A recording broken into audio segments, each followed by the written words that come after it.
ngoba-ke xa ndifana inkonzo nini ngophethe inkonzo ndithi hayi-ke inkonzo ingahlala isho ihlala ngokuhlala inkonzo bengakasho inkonzo ingahlala uthwenye ingoma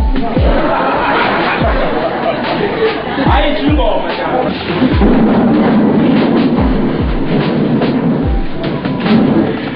sengasolula izandla ngathi house news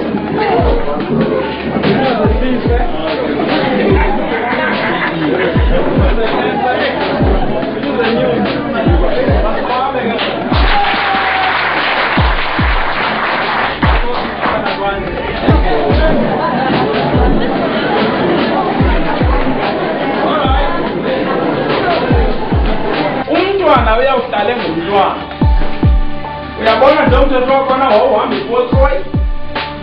hayi nje kuni bazali uma ndibhetani khathambula akukho nenye imini umzali wakho wakwathi waphuma phandle nakwathi-ke mama ndisayifotoyini abonakala uyathayiule mntana uhambe kakuhle sana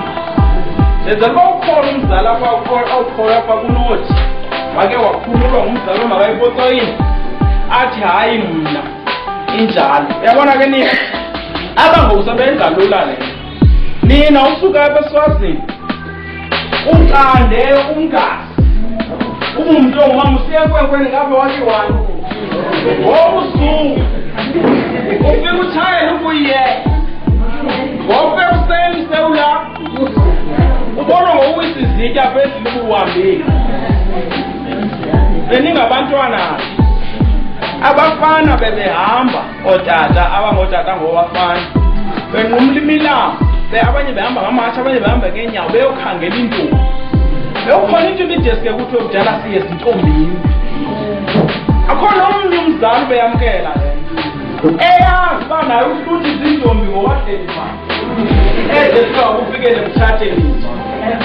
ukuba ngumzali omniki uqala ngale mini olibalanga eba unjani ungumntwana umntwana uyawuhlala engumntwana futhi uyawuhlala esenza into eyenziwa ngumntwana uthixo ungeke uzudlala indima yakhe emhlabeni oyithethe emntwaneni yenze aniyenzi ke nina lowo abantwana ndibathandazeli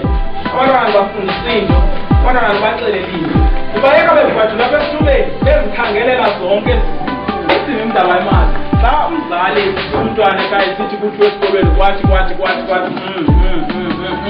u-100 rand akazivange masithetha lendawo yemali athi awuphinde mntana imali uthe lo uthisha lakho zodlana apha endlini ngoba into awayibhadlele kufuna le mali andifaqhubeka ndishumayele egqitha ukuba novena mkeliwe sinonke apho into endiyifuna ukuyitsho yileyo bana yonke into eniyenzayo babona we bacima bayazi futhi ungababuzi bangakuxela yonke into elabana akungajilwa kwakhona kwanto isavaliwe yabona njengoba kunyumeri kuthiwe ungemi phambi kwebandla ungakayidibanisa iminyaka engama-30 uyaziwe uthixo into yobana umthetho wakhona akakuniki imfihlelo zezulu deske ube umdala uba ungazi-understand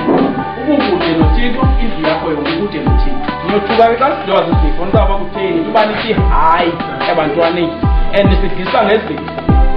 kwaneleke yitshilo namhlanje niyivile uba uyivango yabe yasulile